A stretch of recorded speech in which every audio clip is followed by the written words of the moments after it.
And we're recording. Okay, so today I'm joined by Lord Miles, first name Lord, second name Miles. It's so kind of you to come on. Thank you. No, you're welcome. I can tell you prepared that joke. Yeah, First I time have, you and I've now run out.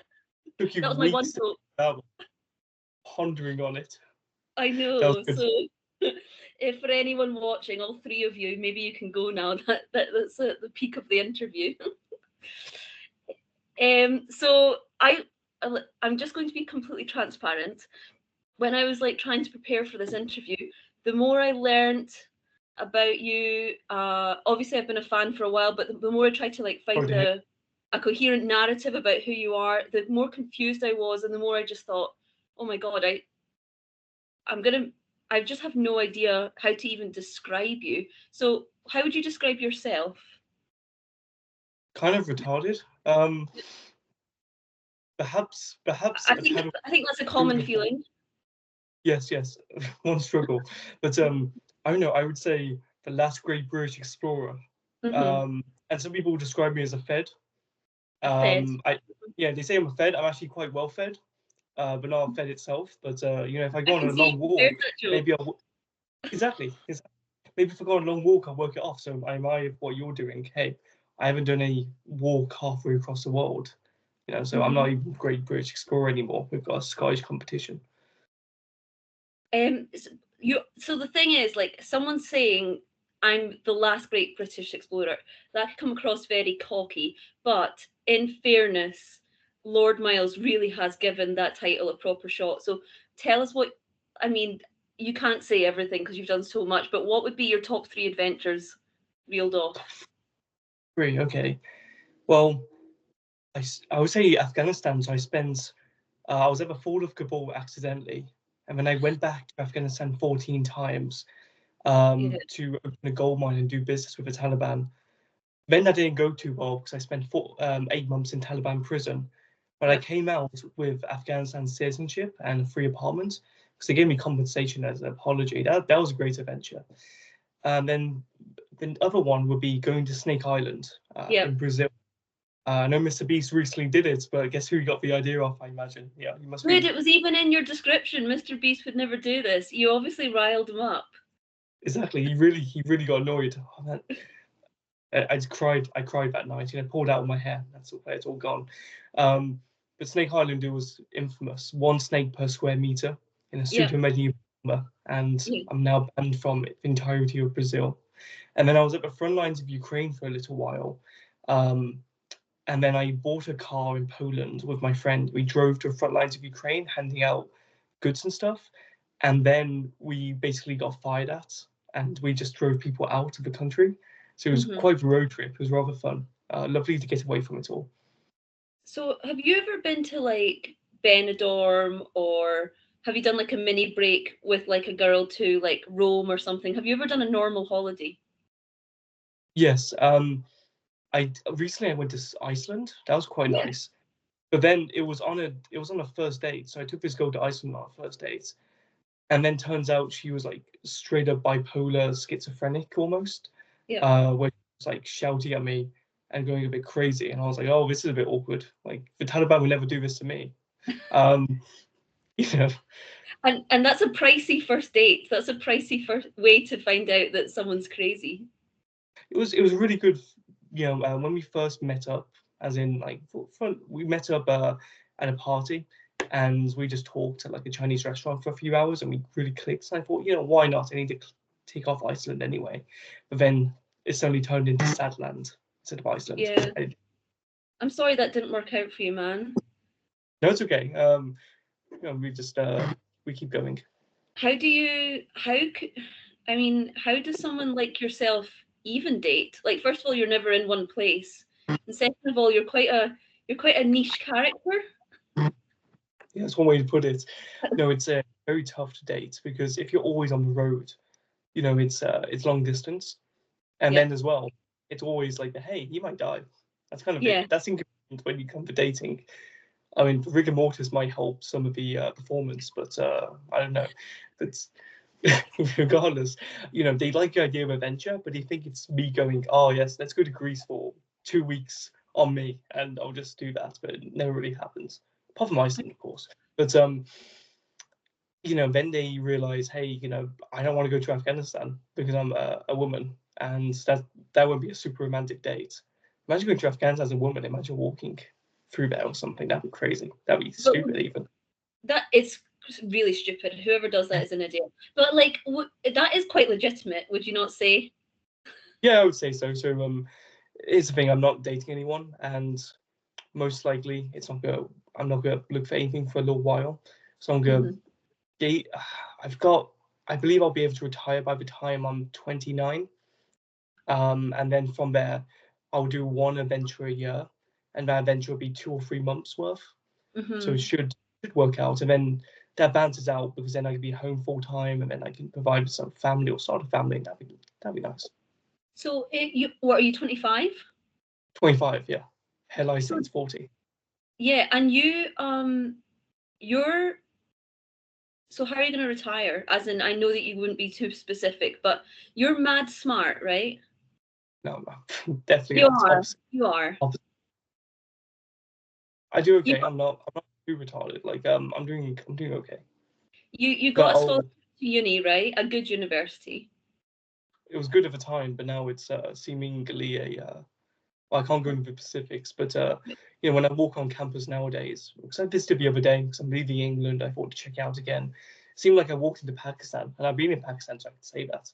Hmm. Um, uni has fallen, but when I speak of retiring, I've made a decent amount of money from what I've done so far, and I'm gonna make a decent amount more, Okay, good for but you.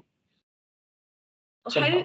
how did that how did this happen? Did this all happen randomly, or have you sort of had a plan from the start of where you wanted this to go? Because obviously, like the first time you were in Afghanistan, you were streaming it all. It's almost like this was all kind of planned, or have you just been like and already you were doing like extreme trips as a student, which must have meant that you had a bit of money behind you, but obviously you don't come from money, so you'd made money already.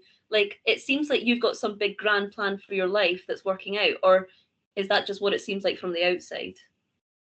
I would say, well, before the fall of Kabul, I went to, I believe it was Italy, I went to Norway, and then I went to Ukraine, so Chernobyl. So Chernobyl only cost me about £200. So flights were 30 each way, and then there was a hostel that was 10 a night, and then the tour was about 30 or 40. And it ended up being 200, I think maybe 220 at the most. And then Norway was a weekend trip to say goodbye to a PhD friend. Italy was a weekend thing as well, but I spent some extra money. That was about 400. So I took that out as student loans, but I did work a full-time job whilst at university because I cheated on all my exams by paying someone else to do them for me. Yep. And it went really well, to be fair. The lecturers didn't know for 2.5 years. But I got all the content. It was just like, I don't want to waste my time with it almost. And then I decided, I'm going to go to Afghanistan. I didn't think the fall of Kabul was going to happen. I call it the rise of Kabul, but historians look at it differently. Um, and then from there, I said, you know what? If I'm, what's like in England, how we're all Europors, but there's no money really flowing around with traditional jobs. You go into Yep. banking and oh, you're making 5,000 a month. That's great. Oh yeah, taxes bring it down to 3.5, then rent is 2,000, and then obviously you have to live, foods, going out, whatever. So then you're just screwed no matter what. And I realized there's no real good option. So I was like, you know what? I was just at the fall of Kabul. I've got my 15 minutes of fame. Maybe we can extend it a little bit and see how far I can take it. And then it started working out. So I've just gone from there, and I've made it my life's mission, my unending mission, to go to every dangerous place in the world. So I've got Somalia, South Sudan, North Korea, Birmingham, just all these really terrible places. You haven't been to North Korea yet, have you?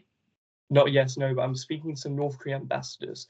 Um, so here's the thing: everyone goes to North Korea, and when they Yeah. go, they go there and they go, "Wow, guys, I'm in Pyongyang, and I've got a GoPro, and I'm just filming the same thing every other YouTuber has because that's all you can do."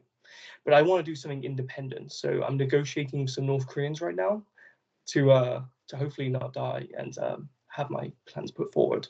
Yeah. In in the Bulgarian North Korean embassy. So in Bulgaria, there's a North Korean embassy. There's a room you can rent, like a venue hall, for events and parties. Don't no idea why. So I want to throw a North Korean party. I want to pay the North Koreans. Hey, make me some North Korean food. We go do North Korean karaoke. We go renovate this place to look like a proper North Korean venue, and then we're going to invite some people. You're invited, Count's invited, all these other lovely people, and then we're just going to have a great North Korean time, you know. And then from there, I'm going to go to Kim's Boys and go, you know, what's up, true Koreans? Hate the sound, am I right? Anyway, I'm banned from the US, you're banned from the US. One struggle. I would love to go around North Korea. I would love to live in North Korea for 6 months. How about 6 months? And I get some exclusive access. But, you know, maybe I'm going to say shit when I get out of the country, unfortunately. How can we build some trust? What if I live in the country and you guys get all the footage that's filmed on the camera? You have complete control of that footage, but I want you to edit it as well. And we've got to go 50-50 on the creative control because your style will be unique, but also it shows we're not going to sneak out some dodgy footage or something. And then from there, we can present something. So basically, you'll ask them to be a propagandist for them. Well, I'm not going to say all good things. If I see something bad, I'm definitely going to call it out. And when I get out of the country, if I see something bad, again, I'll say something bad. I keep it real. But I'm just living my North Korean, dream. Your North Korean white boy summer. Yeah, exactly. Just goofing up, you know. It'll be lovely to get a tan. I've heard it'll be really good to do a diet over there. Yeah. Trust me, kids. Well, I wish you the best, Miles. Is there any point saying be careful? Well, I'm not going to steal a post off the wall like that No, one please kid. don't. Yeah, Don't. please don't do that. When is this Bulgarian party? For sure, I'll come. I'm thinking of the summertime, around September. Okay, nice. Yeah, I'll be there. I've never What been could to go wrong? Bulgaria. Oh, no, I. Yeah, No, it's no, it's an okay thing. It's not guaranteed this North Korean party, but of say course. 90%. 90%. Nice. So, I guess like there would be two ways of hearing your stories, interpreting it. It would either be you have a genuine love for this, um, like some people are a bit different, and you're one of those people, or it would be that you are unhinged and desperate for attention. Is it a bit of both? Is it just the attention? What's going on? Depends who you ask. Definitely unhinged. Definitely crazy. But I don't really want the attention. It's just kind of it's a byproduct almost. Yes, it is a byproduct. Exactly. Like I don't think I don't think most people want to be attention. During the fall of Kabul, I posted about it on 4chan. It was my second ever time on 4chan because I was like, okay, well, Facebook is taking down my posts, and I can post on 4chan. I guess it's a forum. I can speak to some strangers. I said, hey, I'm up Afghanistan just before the fall of Kabul. Any questions? I expected like 2 questions and some like feedback. It blew up. It went crazy, and I was waking up like, oh wow, okay. I mean, this went from there, and then God, one journalist called me offering like 10K just to speak to me. I was like, hell yeah, I'm gonna take 10K to speak. Yeah. Like I usually do it for free. Like I'll send you the invoice for 10K, Kate, afterwards. But Here. Yeah. and then it just blew up. I was like, I can't stop talking now. And then obviously the money came, and I said, yeah, I might as well just continue it. But if I really wanted attention, trust me, I would do a lot more. There's a lot more things I could do for cheap that would cause a lot of attention to come to me. But no, Because yeah, like I'm 10K, that then funds months of future travel. And if you're someone who loves to travel, obviously there's a no-brainer, right? well, the Taliban merch makes about 12K a month, bizarrely, from time to time. I'm not even kidding. So it's like things just feedback quite a bit. Yeah. How are those tours going? Really good, actually. So I'm charging 5K a head, and then 2K goes to me, 2K goes to my Afghan tour guide, and then 1K will go towards expenses between us. And then from there, we're taking about 10 tourists at a time, possibly 15, 10-day thing, and they get to see the country. It's wonderful. It's a really good time. So you've spoken to Munir as well, lovely fellow. Very nice. Yes, a good guy.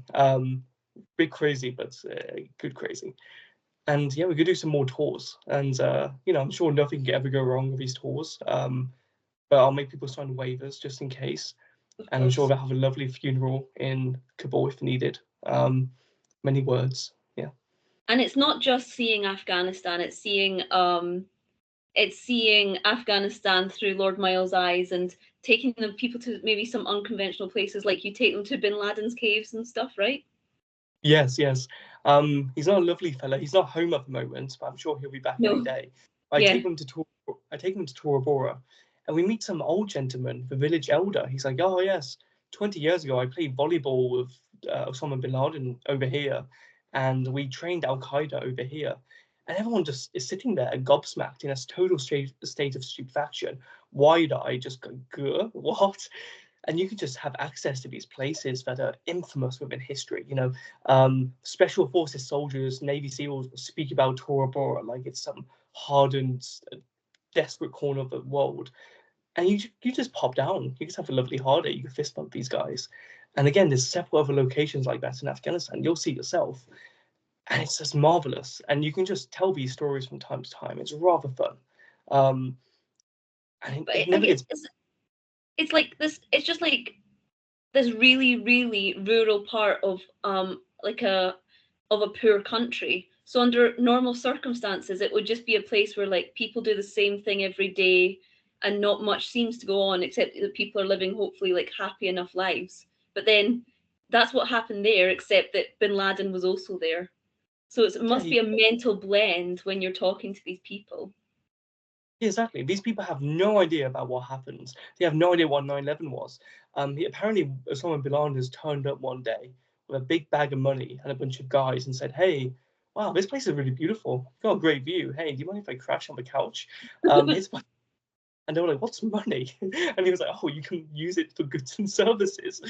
And then he was like, "Okay, Osama, what are you doing here? Like, what? Why do you have a small military with you?" He was like, "Oh, there's this great enemy, many days away, and they're like complete assholes, and we're fighting a war against them." I'm like, "Okay, that makes sense. Like, you know, we're at war apparently. Just found out."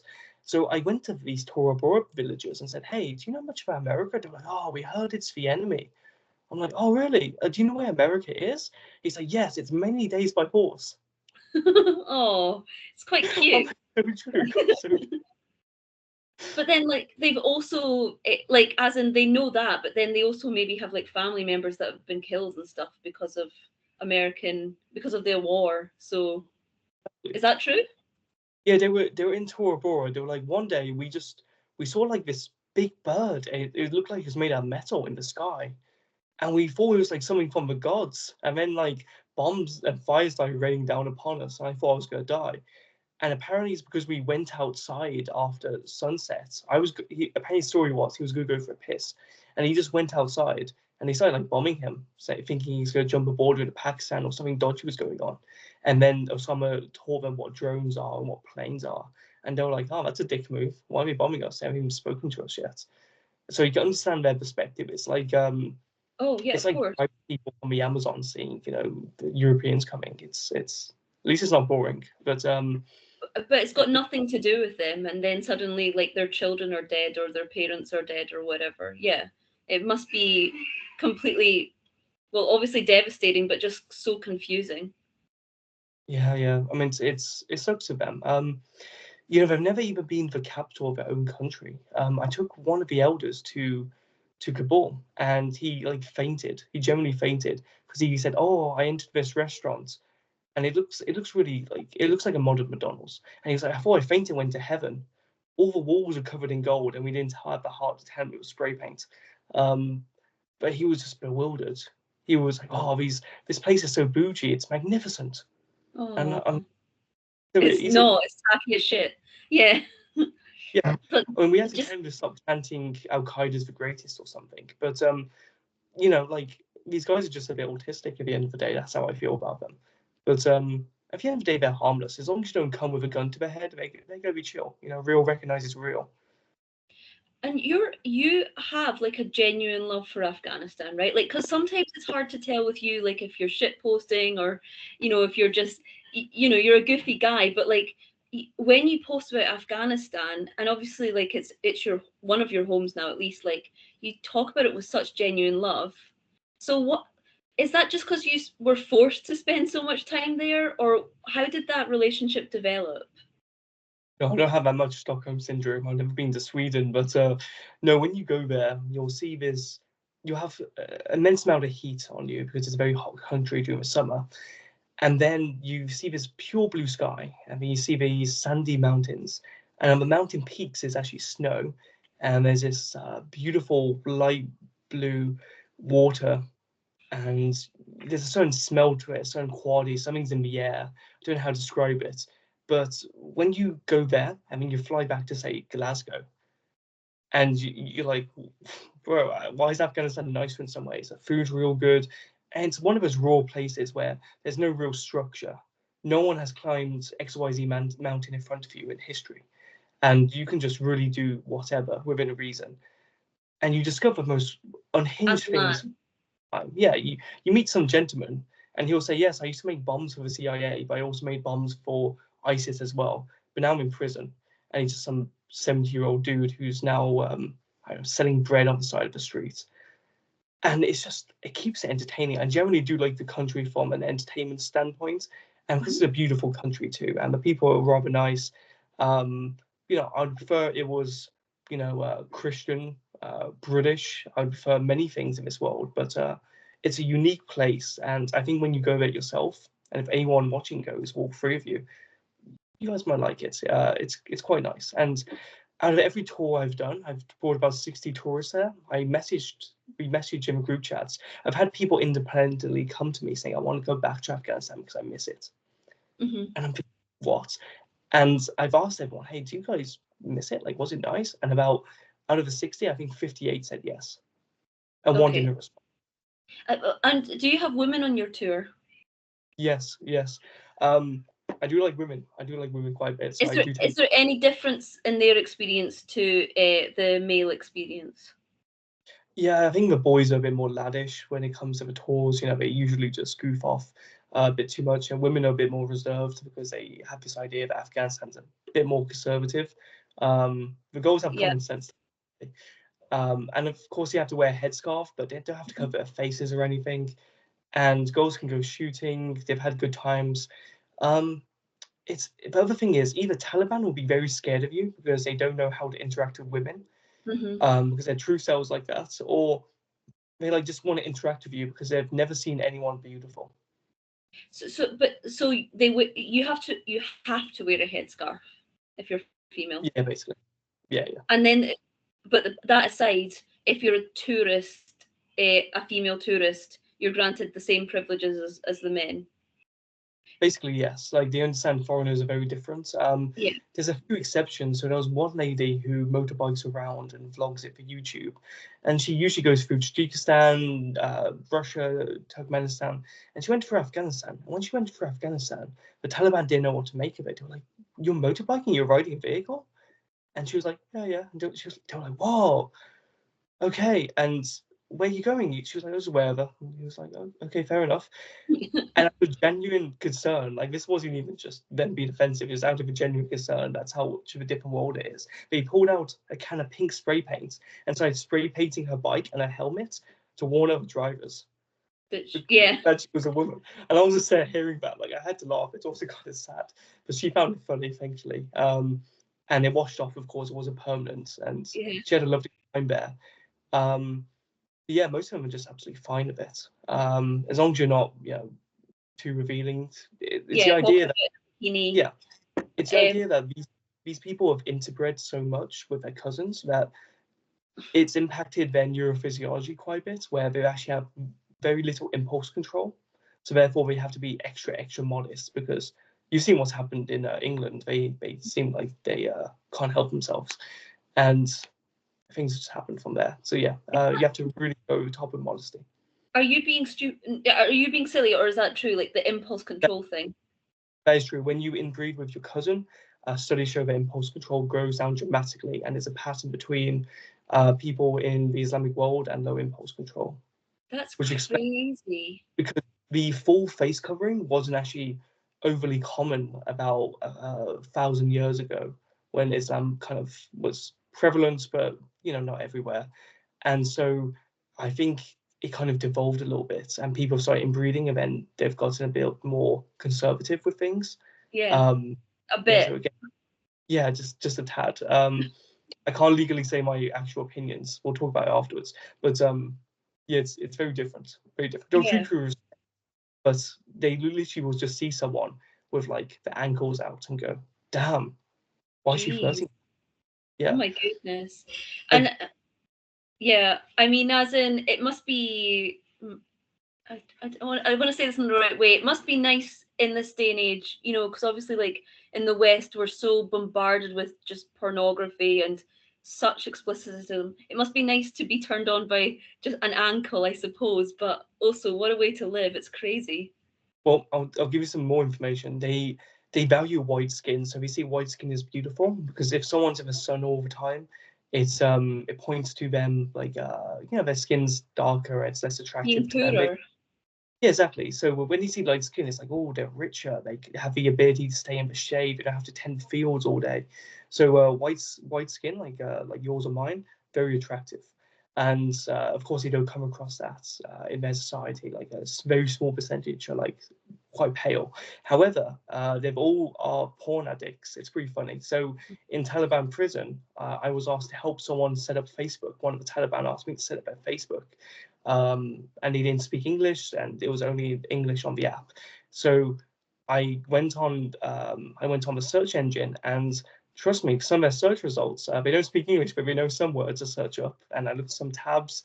Um, yeah, it's many such cases. It's very sad. Um, And yeah, and that's just because they have no real life contact with women aside from like their well, mothers until they're married. Well, in order to get married, you have to pay dowry, and that's good $20,000, even $40,000. And when you're making $2,000 a Yeah. year, if your family hasn't saved up through a few generations, you're kind of screwed. And if you do one without dowry, um, they don't understand women, so they watch porn, and then they think women are like that, and they don't interact with them, so they have no risk, let's say. Um, and so it's painful to watch. It's like when have you seen like an Indian in a club in England? Yeah. It's like really sad. Like Yeah. there's no nothing going on there. Same thing, same thing. The Taliban came to one of my friends when we were in Taliban prison and said women walk around with their arm out, with their shoulder out, with their little tartar. How do you not help yourself? And my friend was like, and he was like, well, you see, we've got this delicious food and drink in front of us. And he was like, yeah. And he was like, well, I can choose to drink it or not. And Hmm. they were like, oh, like that was some sort of revelation. Like that was not common sense. So are they watching Western porn or are they watching like Afghan porn? Western porn. Okay, yeah. That's crazy that you never interact with, like, that's your kind of sole experience of women. Yeah, Like, makes, you basically see your mother and maybe your sisters, and then occasionally, someone comes around and shows their face or something by accident, or maybe, you meant to separate rooms, but you get glanced. I imagine there's some close encounters in childhood, but yeah, it's pretty crazy. But then again, there are some instances where like a 14-year-old boy and a 14-year-old girl will marry and then have like 2 or 3 kids by the time they're 16, 17. yeah, So it's and God, I knew this one 14-year-old boy. He was rich in Afghanistan. He had two wives with a third one coming. 14, Yeah, living a exactly. 14-year-old's dream. No, I just no. One No. one one is enough of a problem. Oh, yeah, I'm of joking. course. No, you feel me? No, I was just joking. But no, I just don't get the idea of having multiple wives. It's just it seems like it would just damage the heart. You know what I mean? I don't get it. Well, I mean, it can't be a true connection if you're like splitting it between three people, can it? And I definitely Exactly. wouldn't be the wife in that scenario. Yeah, like it would piss me off if I was a wife. Like, have you ever been in love or like fallen for someone? Yeah. Right? When you're in that feeling, right? You don't even look at anyone else. You don't think about anyone. No. That person I dedicate myself to until like it doesn't work out, or until death even. So I just don't understand how you can do that. When Um, yeah, definitely. Even when my boyfriend and I broke up, and it was like that was the right decision. Even when I heard afterwards, like they got with someone new, it was like, oh, because oh, if you share that experience, you think, oh, that can't be replicated. So seeing that it can be replicated is tough work. yeah, Yeah, you then a sad music playlist and you listen to it constantly, you go to that deep depression. You promise not to date anyone ever again because that one person was the greatest, and then you take like 2 years off, and then yeah, long story. and then you go to Iceland with a No, bipolar girl. no, it was just it was like she was very sweet, and then Yeah. turns out like just hates Catholics, and it's like complete wreck. Like again, uh she's kind of well known as well, but she seriously needs to seek medical help, like mental health attention. Mm. Like I'm good with helping people, but there's some I've dealt with bipolar people in the past, even in long-term relationships. Yeah, that if you freak out at someone who paid for you to fly to Iceland, and you're like second day in, you're acting like that, like you just yeah. Yeah. Very, I'm sorry, man. That must have no, it's cool. sucked. I'll just kill myself. It's all good. Yeah. You so how did this Catholicism come about? Yeah. So 2,000 years ago, this guy called Jesus. No, I'm kidding. But no, I was homeless in Birmingham during Hmm. my A levels, right? And Yeah. that was lovely. That was a fun experience. It's bad being in Birmingham enough. It's like Glasgow of England, but I was there, and then suddenly, things were very tough, and I was thinking about ending it all. Hmm. That was a plan actually, because I thought, oh, I can't get to university. Like, I'm barely asleep. I'm sleeping on cardboard boxes and like all this other stuff. And then I got into university, Hmm. and I was like, okay, well, this is very, very good. And before before I would go into university, before I found out my results, I generally had a good thing because I thought I was going to die as well. And then that made me think about God a little bit more. Hmm. And then it kind of stoked some curiosity. So when I got to university, I met a friend, and he talked to me about Catholicism. I thought interesting. And then I went around some other churches, and I looked at the lineage, and I was like, okay, there's got to be one church that makes more sense than all the others.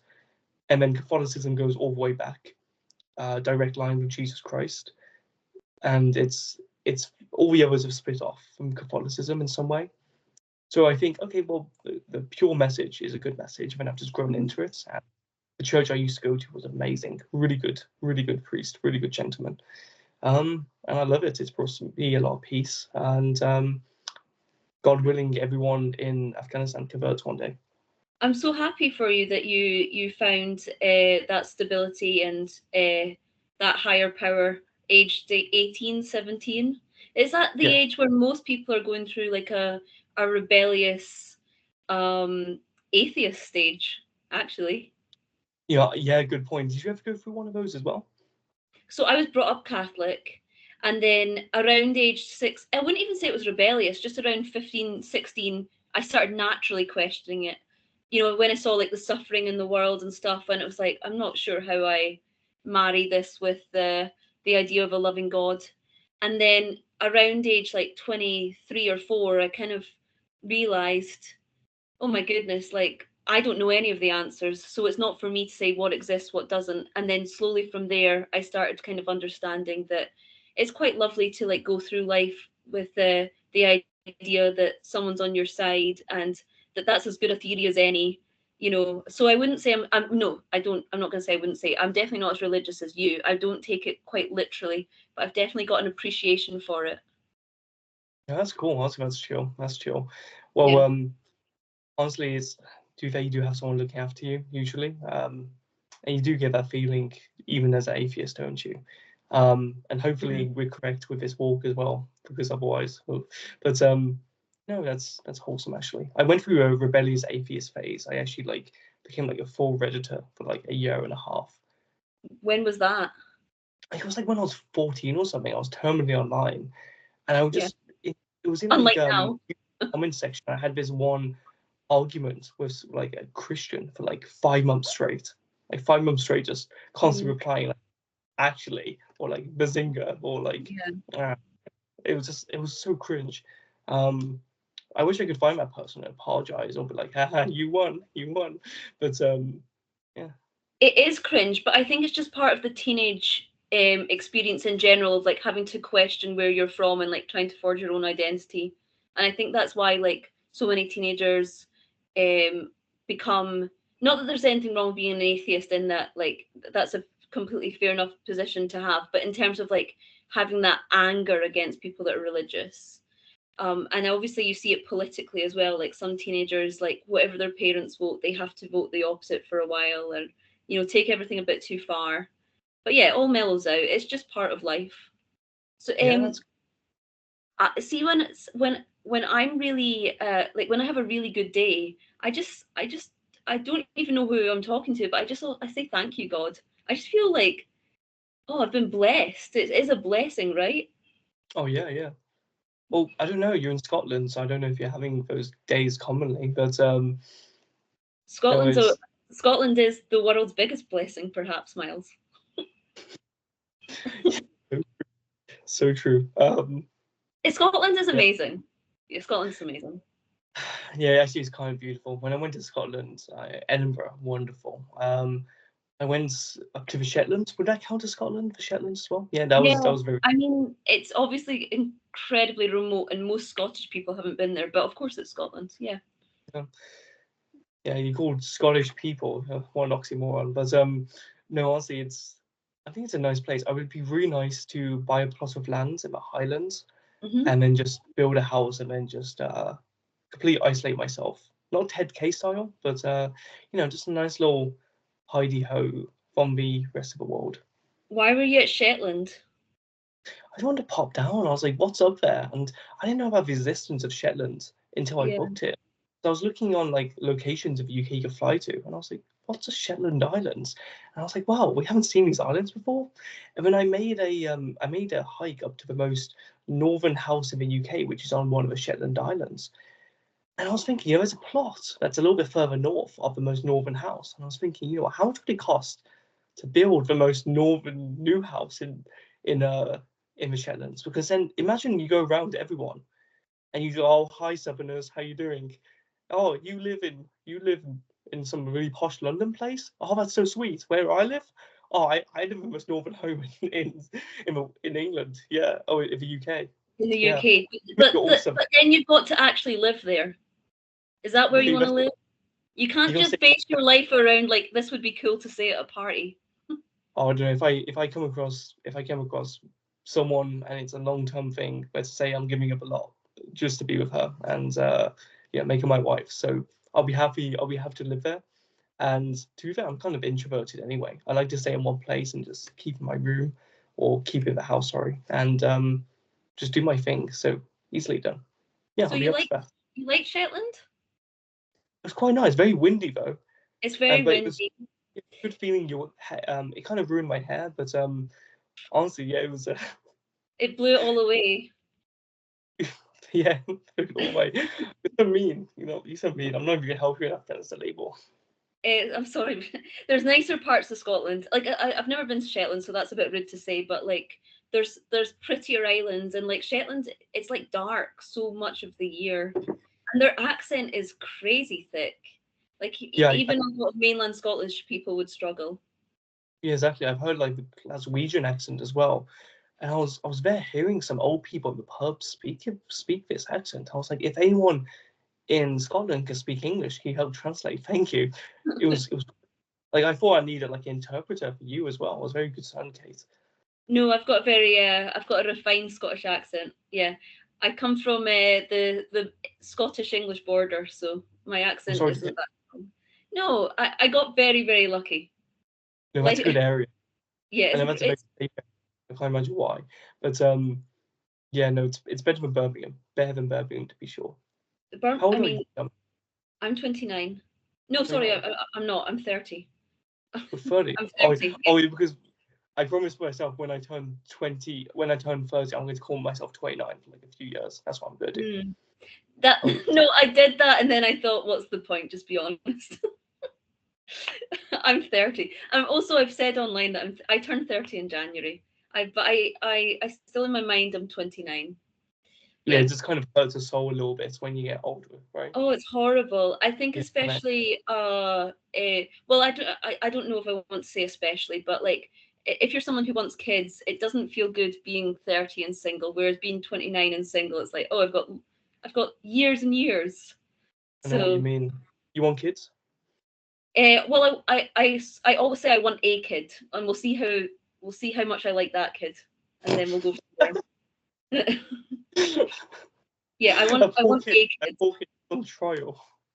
Yeah, exactly. And if they end up being an only child, like, it's going to be a bit awkward for them, but Mm.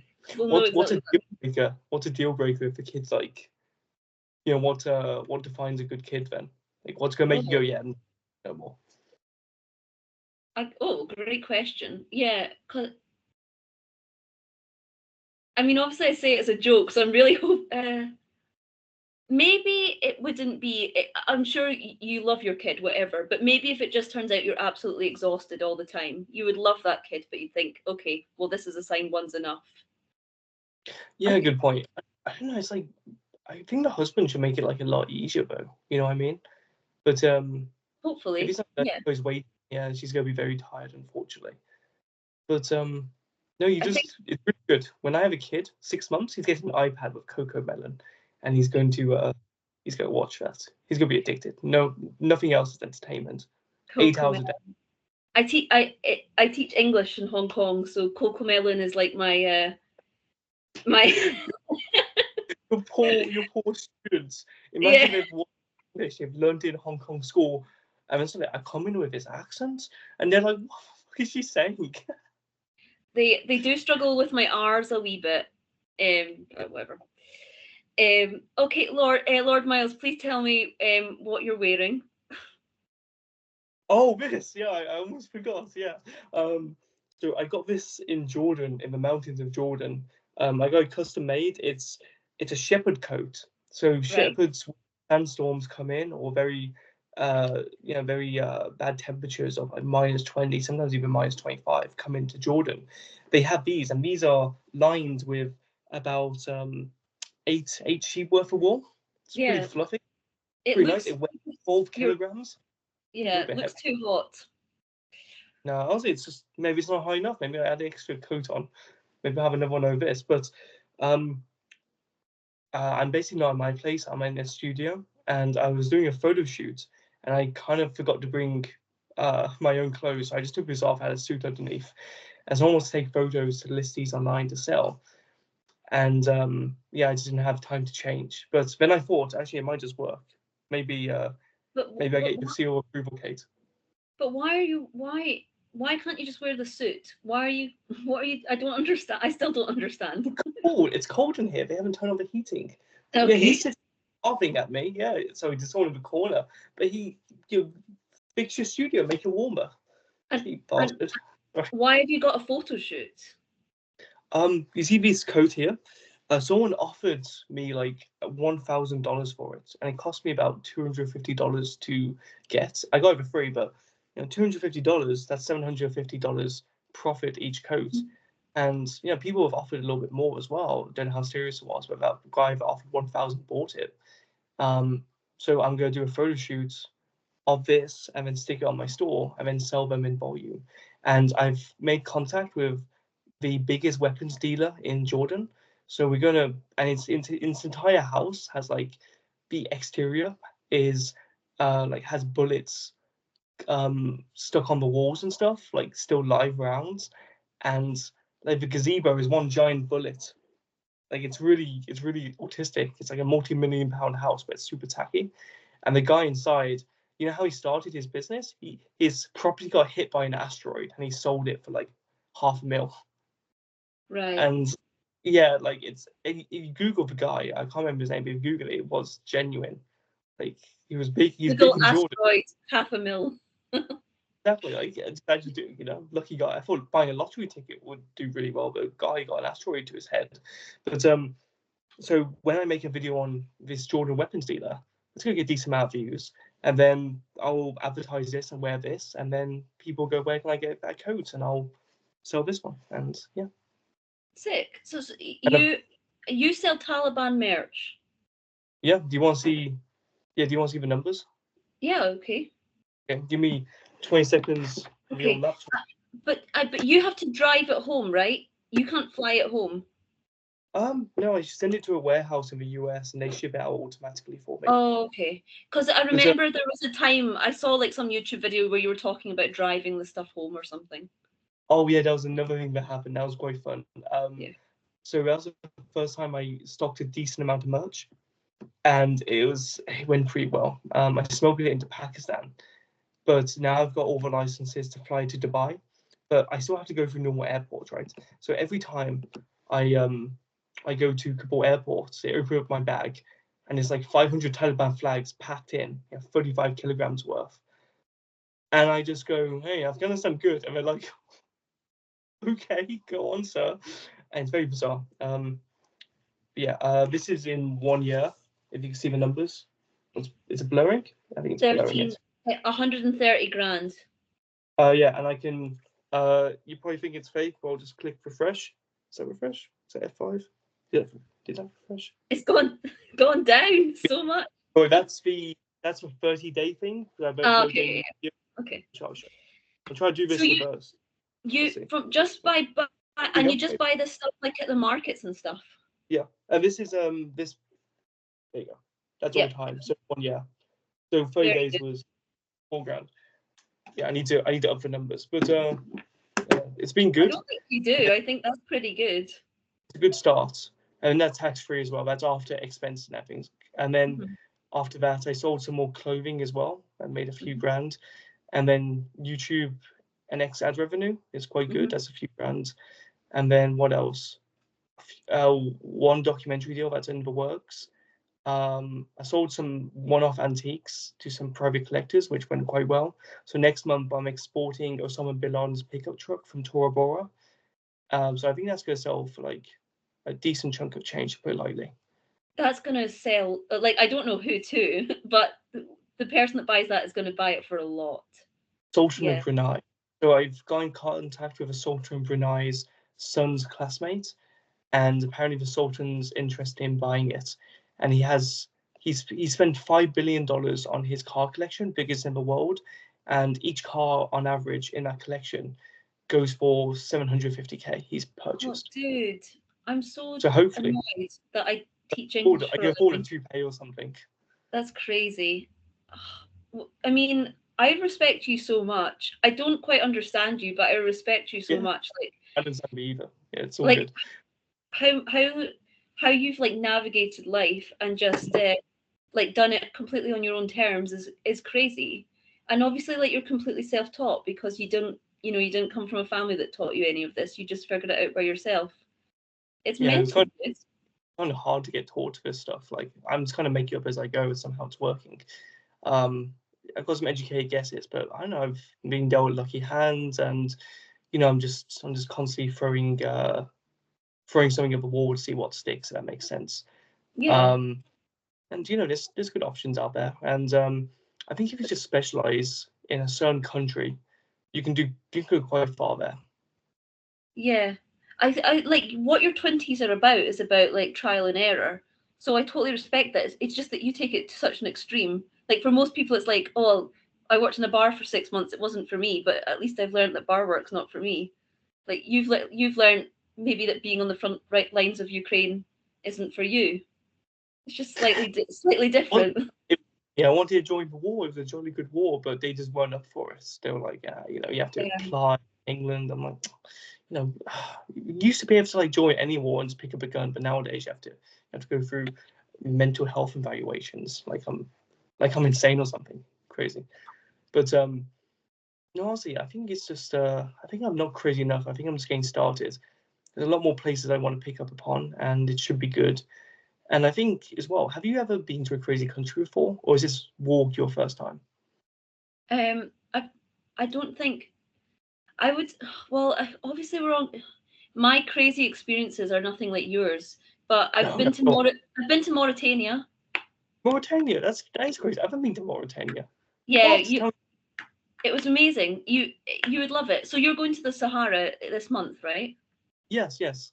So Supporting obviously that. Mauritania is almost all Sahara. and Oh, that's cool. their capital's horrible because it's an underdeveloped city, you know. But their countryside is amazing. And then obviously I went for the iron ore train to hitchhike the iron ore train. Oh, I've seen that. Yeah, I've seen a few YouTube videos, like Drew Binsky or something did it, or Border Bankrupt or whoever. All my arch Yeah, enemies. That seems so much fun. And imagine that at night, no light pollution. Oh, it must be yeah, beautiful. it was amazing. It was amazing.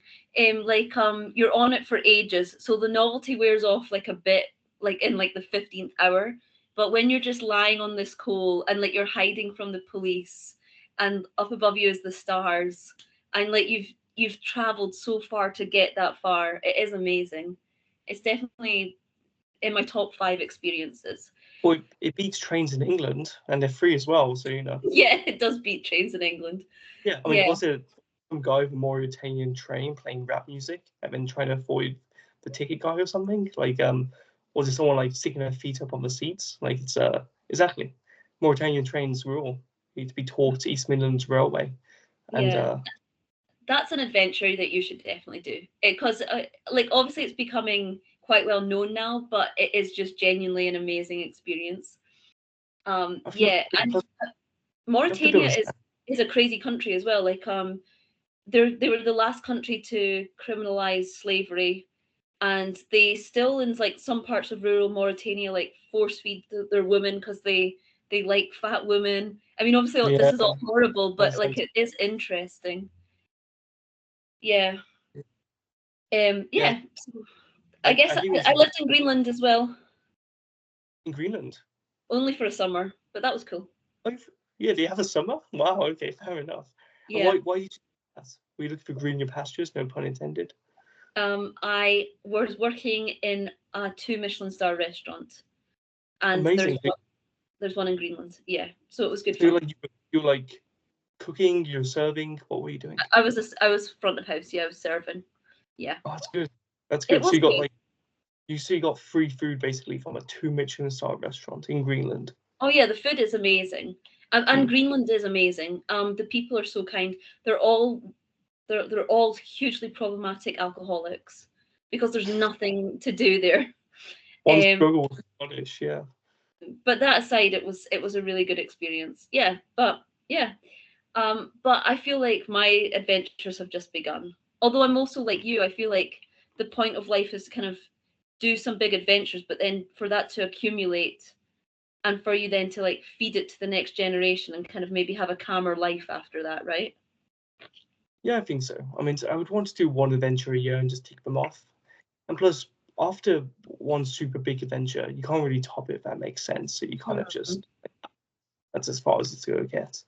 And then you could just move on to something a bit different. I don't know. You can collect Funko Pops or something. I don't know, whatever old people do nowadays. Are you saying old people as in because I'm 30? No, you're not 30. No, I'm older than you. I mean, in spirit, because look at my hairline. But no, I would say I know when I get to a certain age, I don't know, I'll start like learning how to tie every knot or like how to collect bottle caps or something really silly, or to be one of those random old guys who just like speak to strangers in cafes because everyone thinks he's lonely. Mm. Yeah, I I don't know. see that for you. Yeah, I think I'll just scare a bunch of people. I think it'd be quite fun. I always But can't start conversations with old people and just like lay down some things. But yeah, I see, I totally understand. Like I totally feel you. Like when I get older, I just want like 3 really cool hobbies, 3 really cool friends, and to live in a nice part of the countryside, and to get on with my family. Like that's the dream, right? that'd be good. And also sleep in it a little bit. That'd be quite nice. Yeah, to sleep in would be great. Yeah. So, what is your plan for this year? And I mean, obviously, you won't quite know, but can you give me a summary? Yeah, sure. What can go wrong here? So I'm probably down to Greece for one day in the next few Hmm. days. And then when I leave the UK this time, I'm not coming back for one year. I can stay in the Hmm. UK for 16 days a year. And that means if I stay in the UK for less than 16 days, also, but if I stay in the UK for less than 16 days a year, I'd have to pay income tax. Hmm. That's very nice. That's very nice. And then I'm going to go to Algeria, and there's a random temple in the middle of the desert, like a good 200 miles into the desert. So I'm going to go on a hike to, and of course I want a tan, so that should be good too. Yeah. Yeah, and maybe be on a sandcastle or two, whatever. And then from there, I'm wanted in Afghanistan. So I'll fly to Dubai because that's the connecting flight, and I'll meet with some people too, and I'll fly to Afghanistan. From there, I'm going to be potentially with the BBC Three, where they're going to film a documentary on me. It's almost certainly a hit piece. So what I'm going to do is basically get my cameraman to film the BBC to create a hit piece on them. So it's going to be like hit piece inception. Sorry, can I just interject? So you told me this off camera, and I assumed you were telling me it off camera. why? Why are you saying this on camera? Well, you think one of the three people watching are BBC? Dude, I'm incredibly important. I know the BBC's watching. Oh yeah. No, why are you saying that on camera? Please don't sabotage your chance with the BBC before it started. Trust me, they don't. Trust me, they don't pay as much. I mean, I'm making. I looked at statistics. Top 0.4% earners of the UK. So I have fuck you money to tell the BBC exactly what I think of them. And if they're doing a hit piece on me, so they're paying me a minimal amount to try and make me look bad by cutting up footage on purpose to highlight the worst and cut out the best. Where are they filming you? In Afghanistan? Yeah. So you think they're going to film you from the perspective that you're an idiot, or that you're working for all my TV friends are saying so, yes. Yeah. Yes. So I'm like, yeah, I'm going to do a hit piece on them. I'm like, hey, this is actually what happened, and that'll be quite fun. And then I'm going to go back to Tora Bora, and I'm going to buy Osama bin Laden's pickup truck. He's been photographed with it. I've authenticated it, and then it's going to cost about $7,000. So it's a good price for a Toyota pickup truck anyway. Like, and you're going to drive it? Use it. Yeah, I might just use it as a daily driver. I'm going to drive it through Pakistan all the way to the port in Lahore, or so Karachi seaport. I mean, I'm going to put it on a cargo boat. To Saudi.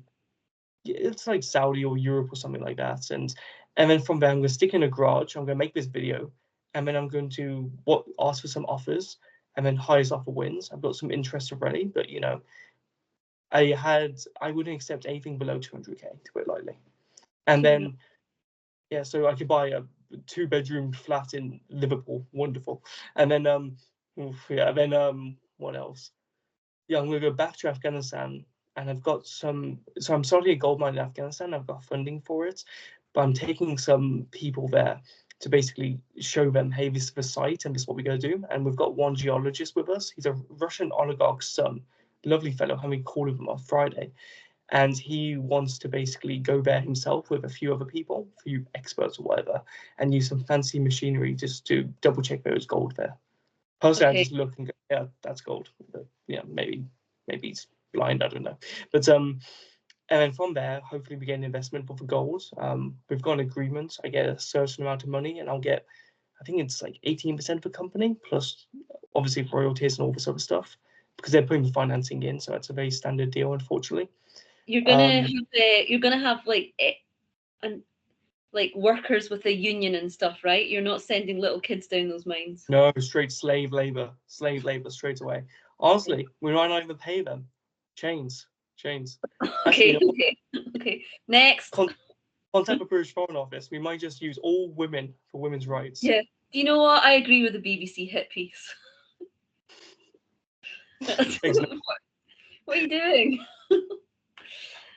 Okay. I think there's a reason we're both single. Anyway, what else? And then yes, there's one country I've got major beef with. They're my greatest enemy, historical enemy. They're very smelly people. I can't say which country, but I'm going to that country if I'm banned from that country. I've got to wait. Oh, is it India? Oh, you can't say. No. Okay. No. No, I know you've got beef with India. I'm not suggesting that. I'm not going to India, no. Yeah, okay. Have you not been banned yet? I have. I threatened to nuke them a few times, and like my cameraman actually went to India recently just for himself. He was just wanted to explore, and he was speaking to them, and he was like, "Yeah, I filmed this guy in Afghanistan." They showed he showed my face to these Indian people, these random Indian people in the capital, and they're like, "Hey, that's the guy with friend Tanukas." And I can't make that. I thought I would have been known if, I thought it was like a small name or something. So, it seems like a lot more people know me than I hoped. Yeah. Anyway, it But should be fine. but also, I understand why they banned you because of your big grand plan. Well, honestly, they can't really stop me anyway. It's like a kid telling you, "Oh, you can't." It's like imagine your kid goes to you and goes, "No, you can't breathe oxygen today. You're gonna do it anyway." It's like So it's very silly. tell people your big grand plan. Exactly. I'm going to North Central Island. Okay, which is The most dangerous island on Earth after England, of course. And Mhm. it is an island where every person who has gone there has either died or been kicked off. You go there and there's a big group of uncontacted tribespeople that have shot arrows at arrivees and either kill them or made them flee on a helicopter or a rescue boat. And the Indian government has barred anyone from going there. However, I don't listen or even recognize the Indian government because the British Empire must return. And they're very Getting unserious people. Yeah, exactly. Like again, I understand why the Indians are hesitant for someone to go there, but I've never seen a strong Indian that wasn't on steroids. So like I completely understand to them, it's unobtainable to do anything mentally or physically wrong, like conquer North Central Island. However, to a very silly British man, it is inevitable, even expected. it I don't think anyone's expecting it except you, but it's probably inevitable. Oh, So, from my understanding, the Indian government has actually been very, very good to these people in that, like, they tried their best to help them, but then when they realized they just didn't want help, they wanted to be left alone. And also, when the Indian government realized that maybe if we contact them, we'll accidentally kill them with our germs, like they've actually gone to quite great personal expense to protect their privacy and to protect the way of life that they want. So I'm guessing none of that matters to you. You don't. What if you go there and they all die because you've given them something foreign? Well, but have you ever smelt like an Indian and then they've had like some BO or like an unwashed t-shirt? Have you ever had that experience? Um, I've been around BO. Yeah, exactly. You've been around like the smelly Indian. So Indians come to my island unwelcomed and they Yeah, cause me through bacteria and viruses, it seems. So I'm going to do the same to their silly little but island. Uh, I wouldn't consider these guys Indian. Like they're their own true. people doing their own thing, and they want to Technically, be left alone. they're technically Somalian because of a land bridge, or even technically Yeah, they Yemen. were one of the first from Africa, weren't they? Yeah. Yeah, yeah, uh, yeah. I'm sure they'll be. I'm sure they'll be flown to Birmingham and given a 5-star hotel soon. But quite honestly, there's a way to go there and make peaceful contacts because infecting tribes people is actually a lot harder than you would think. Um, people usually have prolonged contact, and then one guy would get ill, and then it would spread. So again, if I go to rural Afghanistan, you know, I'm not giving them anything. But if I go with mumps and measles, of course, it will spread. So there's actually a protocol for meeting uncontacted tribes, which is regulated and recognized, which has been done in the Amazon rainforest, Papua New Guinea, some other places. So it's very easily done. I mean, when the Indians did go there on video, they were showing shaking the hands of a North Sentinelese. But at the same time, too, like I think they would maybe clean their hands, but again, I wouldn't touch them even. Maybe I may do like an ET thing, or like maybe. I'm not getting involved in this beef with India. I don't. I don't No, I want mean, any part of this. on the call Um, you were saying undermine India and sell secrets to Pakistani intelligence. I remember you saying that. no, What? I've never said any of that.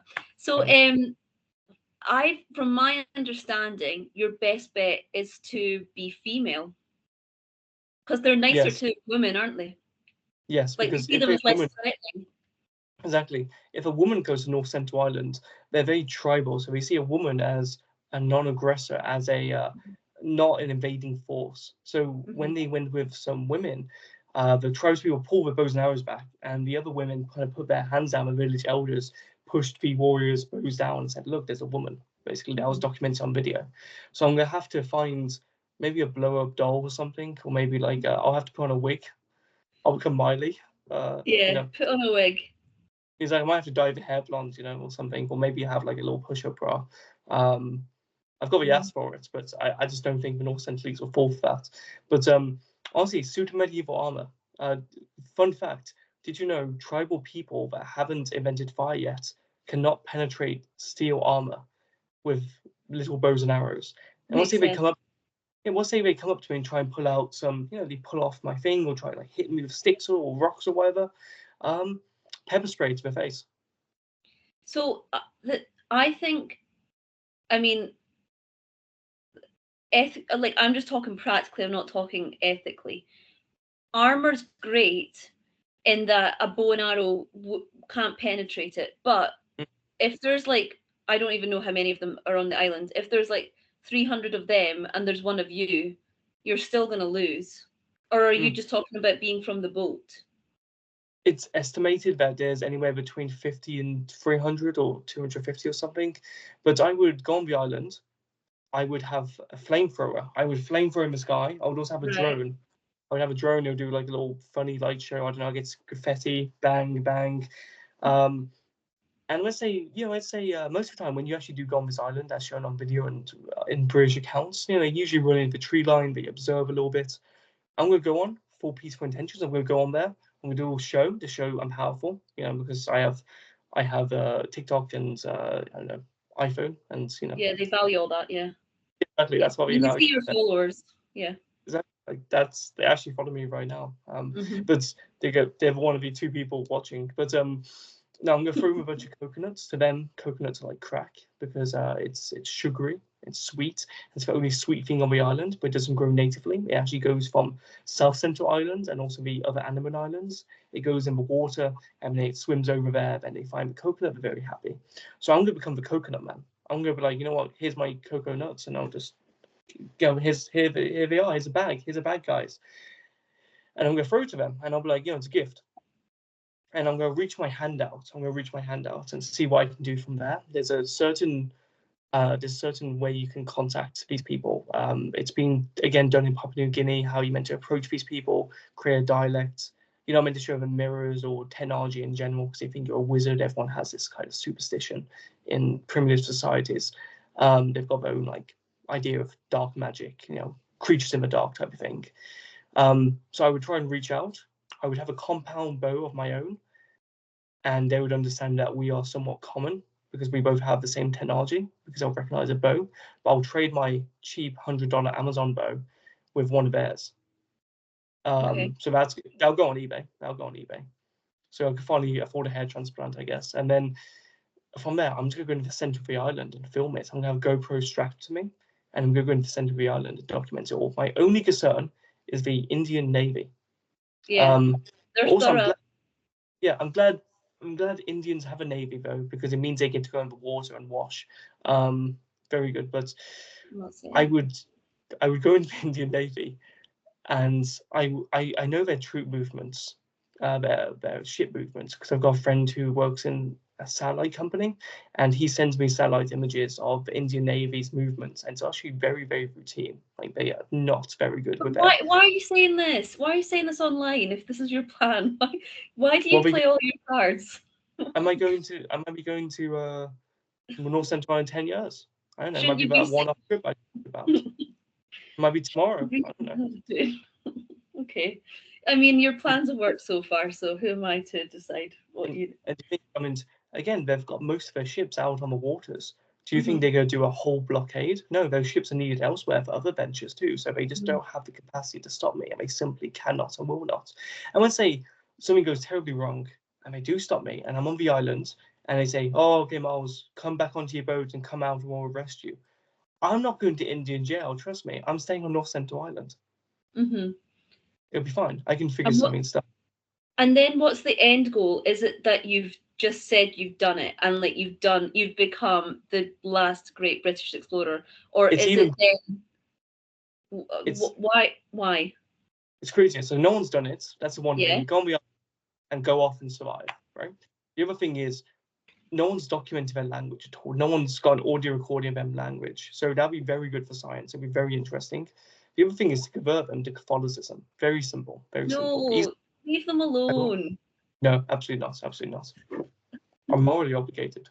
No, but you know that the last person that died there was someone going to try and convert them to Christianity, right? He wasn't trying to convert Catholicism though to Okay. other Christianity, which is completely false and absolutely wrong. That's why God blessed this man with an arrow to the heart, because Okay. no, I'm kidding. But this man was a little bit silly. He didn't have a super medieval armor or custom armor for obvious reasons. Yeah. And yeah, He had the also island. thought his plan through a lot, though. Like he'd got a guy in the middle of the night to take him there, and he'd tried several times, and he'd been researching for years, right? I've been So researching years. no, No, I mean, fair enough. has he literally got a guy with a satellite taking pictures of Indian troop movements? Something Why like are you saying this? that's in what intelligence services does. But I'm just doing it in my spare time. It's honestly, if I go back to my place, I've got a desk full of printed off Indian troop movements. Like I'm documenting, like it's some sort of war table, like it's in Churchill's bunker. I'm like, okay, this is on a bearing of 29 degrees heading south. Okay, well this shows the normal pattern routine they did 3 weeks ago. Oh, okay, that's why they do it, and I'm figuring it out. It's like a game of chess.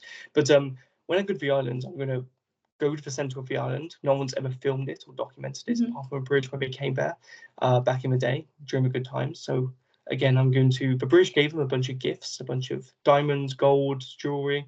So I'm going to return to sender because we no longer administer of the islands. I'm going to do some trading with them.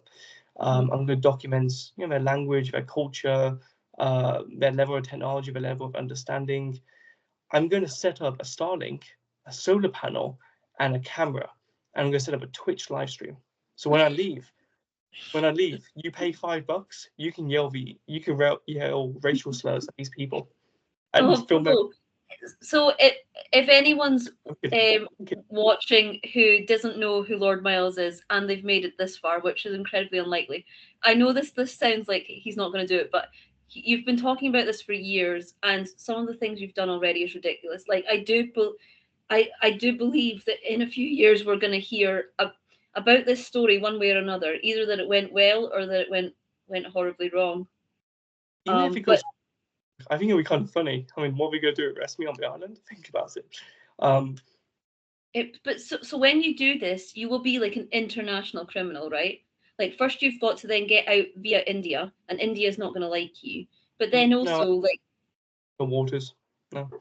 okay, Or but maybe, yeah, let's go for India. Maybe I can go through Sri Lanka. Maybe I can go to Thailand. Oh, no, I don't want to go. Not Thailand, sorry. What's the other one? Burma. Myanmar, Yeah, Burma, yeah. Myanmar, yeah. And then, God, maybe I get there and it's like a portal to some other dimension. Maybe it's Epstein's Island, but for India, and it's like a really good cover. Maybe if I go there, I'll never leave because I really enjoy it. Yeah, well, it happened with Afghanistan. Yeah, I liked it so much. I stayed for 8 months. Yeah, crazy. Yeah, So, how did that happen? it sounds like your year ahead is like quite dull, respectfully. Or Um, the other thing too, I also need to hike to the Afghan-Chinese border, which hasn't been documented or done yeah, since that tiny, what's it called? The pass. Bulwakan, yeah, Bulwakan Pass. Yeah, so it seems like a lovely shortcut. So if you ever want to walk through China, that's a lovely hike to do. But apparently when you get there, there's a bunch of like Chinese snipers trying to look for smugglers because apparently people used to smuggle across there during the American War. They would bring opium into China.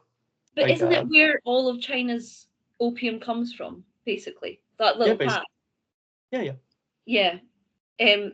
And so basically it's kind of almost like that part between Panama and Colombia in that it's just like you'd be Daring, crazy to go there.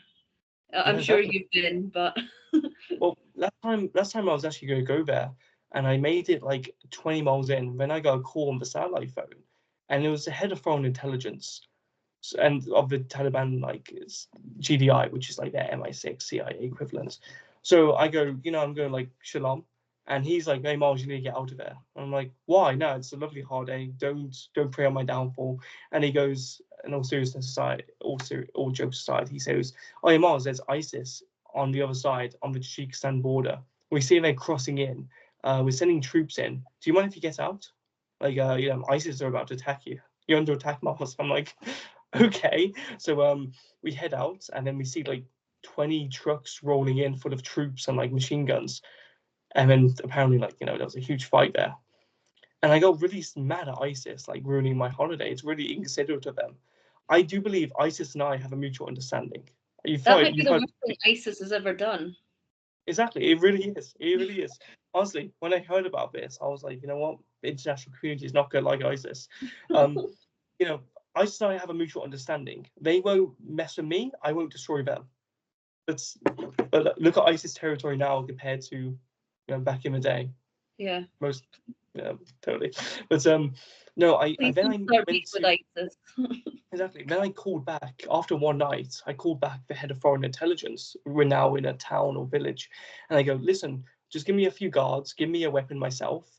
We can fight ISIS along the way, and I can still make the hike. We've got a narrow weather window. It's very inconsiderate of ISIS, And they go, so sorry, Miles, we can't risk it. You're literally like our top tourist propagandist guy.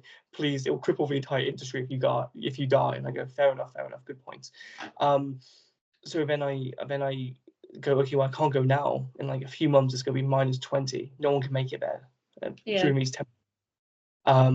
So I'm going back in the summer to reattempt it, and I'll have a arsenal with me. I've secured Taliban special forces, so I'll have one guard with me at least, and they've promised me a handgun. So lovely. You could go through China and then pop over to Hong Kong. That would be lovely. That would be lovely. Why would I want to go to Hong Kong though? You're there. Yeah, I just can't think of anything that I can do with you that's is that crazy. Like I was thinking, like we could go to the Big Buddha or maybe like climb Victoria Peak. Would any of that be of interest?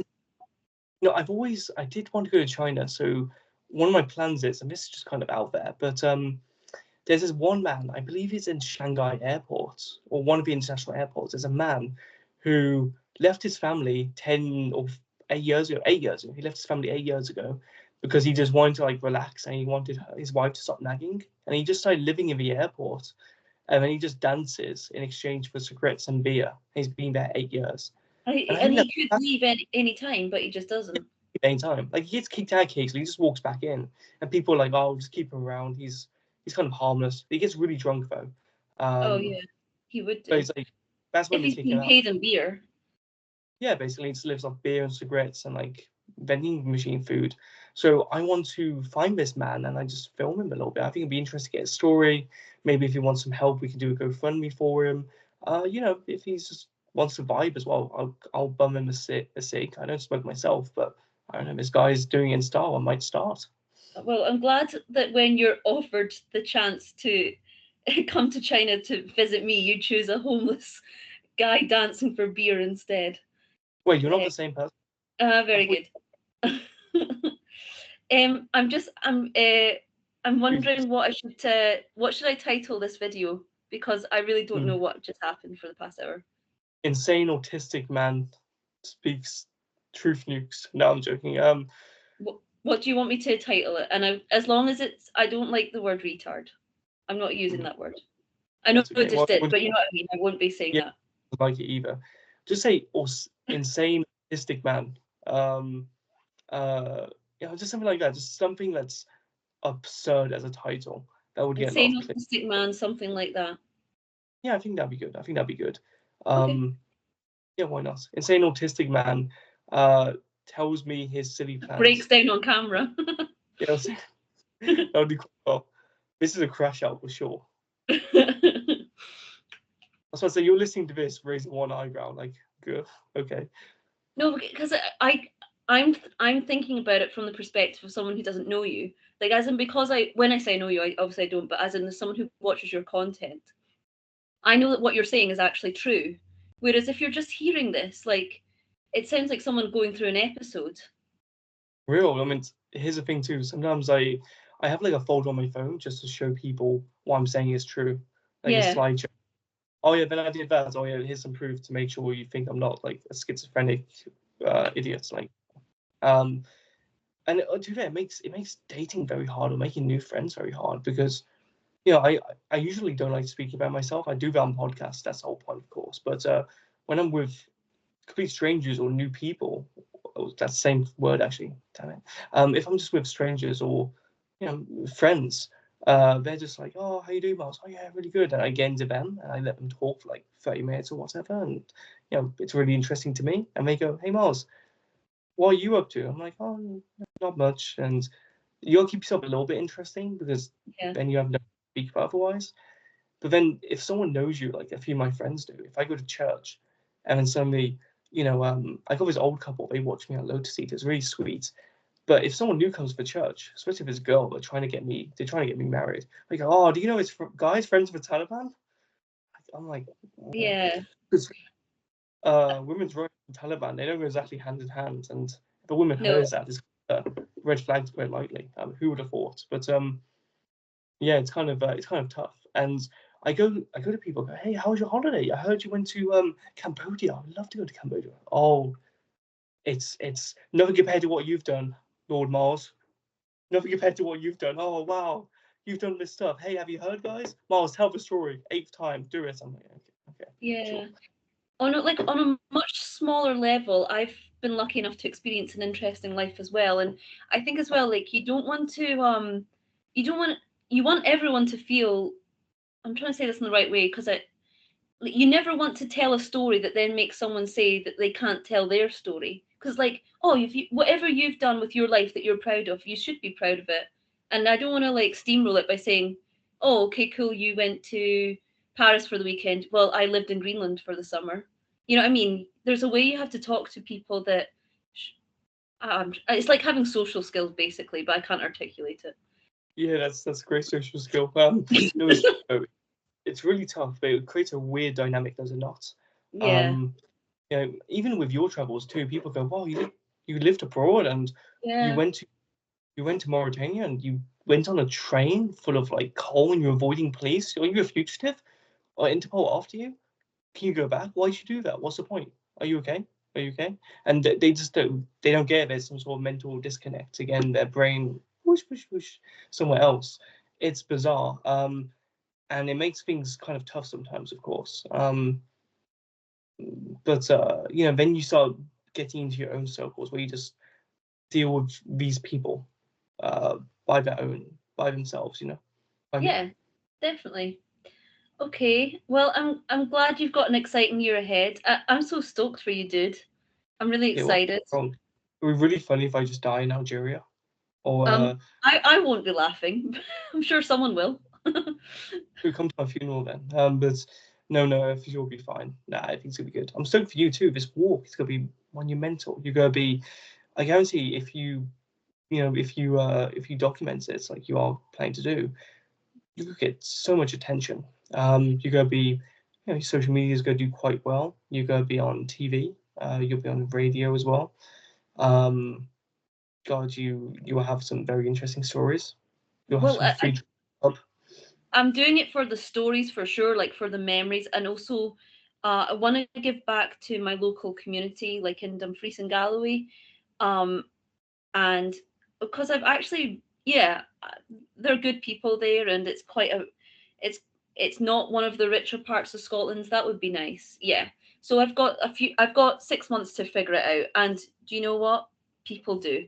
Like right now, I follow someone on YouTube who's walking from the UK to Vietnam. Like people do this stuff, and ordinary Yeah. people. So Well, it's yeah, better than Ryanair, so I get it.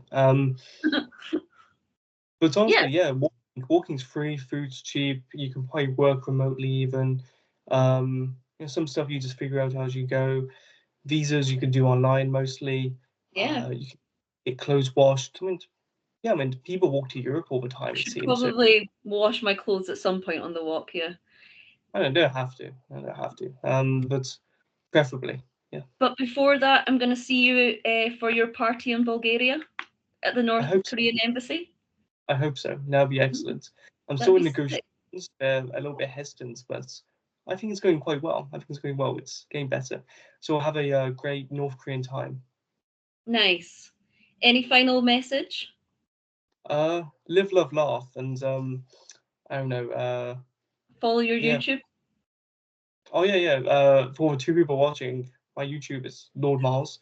If you haven't heard No me one's talk enough, watching. nah, they'll watch. They'll see it in the history books, and your grandchildren will watch. I'm sure one day or something. Yeah. or the single Exactly. In single one. Yeah. 5 years, this video is gonna pop. Real. Yeah. You know, you'll be like, this is my first ever big video that got 1 billion views. I remember when I overtook Mr. Beast. You know, that'll be the story. You never know. Weirder things have happened, and if you have grand ambitions, I feel like if you always delusionally optimistic and actually work for it actually kind of works out somehow. Well, People you love have it. to be optimistic in order to try something, because otherwise you wouldn't try. And then by trying, it's like a roll of the dice, roll of the dice, roll of the dice. Occasionally it pays off. Yeah, So exactly. that's how it works in my mind. I mean, obviously, it doesn't always work out, but Yes. No, I think things will be fine. Yeah, we're yeah. gonna make it. We're all gonna have individual goals. Oh, I'm gonna grow a full head of hair. You're gonna have one kid that isn't like the spawn of Satan, and you'll walk casually and raise a bunch of money for your homeland too, and they'll love you. Yeah, awesome. all right, And dude. thanks everyone. And It thank you was so sick much, Kate. talking to you. Oh no, thank you so much. Yeah.